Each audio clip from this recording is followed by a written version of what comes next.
कहानी गणितज्ञ रामानुजन की, जिन्होंने सैकड़ों साल पुराने गणितीय रहस्य सुलझाए। देह से कमजोर, तपेदिक के मरीज और महज 32 साल की उम्र में दुनिया छोड़ देने वाले श्रीनिवास रामानुजन, जिसे भारतीय उपमहाद्वीप में जन्मे सदी के सबसे महान गणितज्ञ के रूप में जाना जाता है। उनका नाम था श्रीनिवास रामानुजन। 11 दिसंबर 1887 को तमिलनाडु के कोयम्बटूर के पास एक गांव इरोड में जन्मे।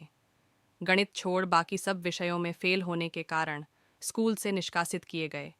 देह से कमजोर, तपेदिक के मरीज और महज 32 साल की उम्र में दुनिया छोड़ देने वाले श्रीनिवास रामानुजन, जिनका जीवन इतनी गरीबी में गुजरा कि गणित की समस्याएं हल करने के लिए उनके पास पर्याप्त कागज भी नहीं होते थे। वो स्लेट पर चौक से अपने गणितीय रहस्य सुलझाते और पोंछने के लिए कपड़ा उठाने और पोंछने का इंतजार करने की बजाय जल्दबाजी में अपनी कोहनी से ही स्लेट को साफ करते रहते। ऐसा करने के कारण उनकी कोहनी एकदम काली पड़ गई थी। रामानुजन की कहानी के बहुत सारे हिस्से हैं।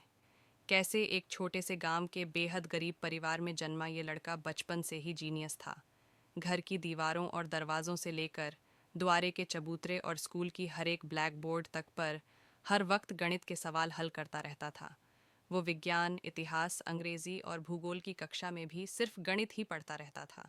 हाई स्कूल में गणित और अंग्रेजी में अच्छे अंक मिले थे तो स्कॉलरशिप भी मिल गई, लेकिन फिर 12वीं में पहुंचने तक गणित के प्रति दीवानगी ऐसी बढ़ी कि बाकी विषय उन्होंने पढ़ना ही छोड़ दिया। नतीजा ये हुआ कि गणित छोड़ बाकी हर विषय में फेल हो गए। स्कॉलरशिप मिलनी बंद हो गई। परिवार के पास इतने पैसे नहीं थे कि जीनियस बेटे को अपने दम पर पढ़ा पाते। प्राइवेट परीक्षा दिलवाने की कोशिश हुई तो वहाँ भी गणित छोड़ बाकी हर विषय में फेल हो गए। रामानुजन की जिंदगी का वो पूरा दौर बहुत तकलीफों और संघर्षों भरा था। 5 रुपए महीना में गणित का ट्यूशन पढ़ाकर वो अपना खर्चा चलाते। तभी विवाह हो गया। नौकरी करनी चाहिए तो नौकरी मिली नहीं, क्योंकि वो तो 12वीं पास भी नहीं थे। रामानुजन की जिंदगी में जो भी मददगार हुए उनसे उनकी मुलाकात इत्तेफाकन ही थी। ऐसा ही इत्तेफाक था कुंभकोणम के deputy collector Shri V Ramaswamy Iyer से मुलाकात। अय्यर खुद गणित के विद्वान थे। उन्होंने रामानुजन की प्रतिभा को पहचाना और उनके लिए 25 रुपए महीना की स्कॉलरशिप बंधवा दी। उसी पैसे से उन्होंने अपना पहला रिसर्च पेपर पढ़ा। ये वही रिसर्च पेपर था जिसे लंदन के कैम्ब्रिज के प्रोफेसर ने पढ़ा था। ये रिसर्च पेपर रामानुजन के कैम्ब्रिज जाने की राह बना। उस प्रोफेसर का नाम था G.H. हार्डी। अपने समय के नामी गणितज्ञ, कैम्ब्रिज में गणित के प्रोफेसर।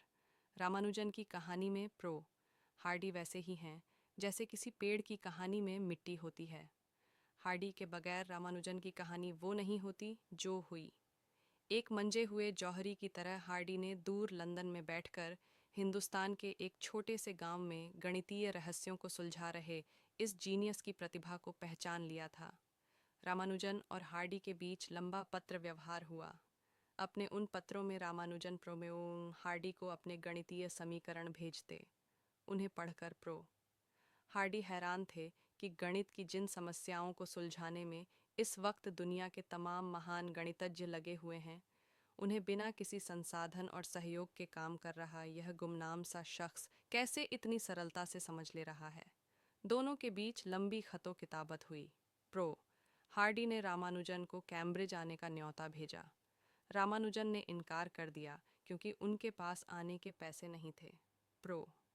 हार्डी ने उन्हें आर्थिक सहायता भेजी, उनके लिए स्कॉलरशिप की व्यवस्था की और इस तरह रामानुजन कैम्ब्रिज पहुंच गए।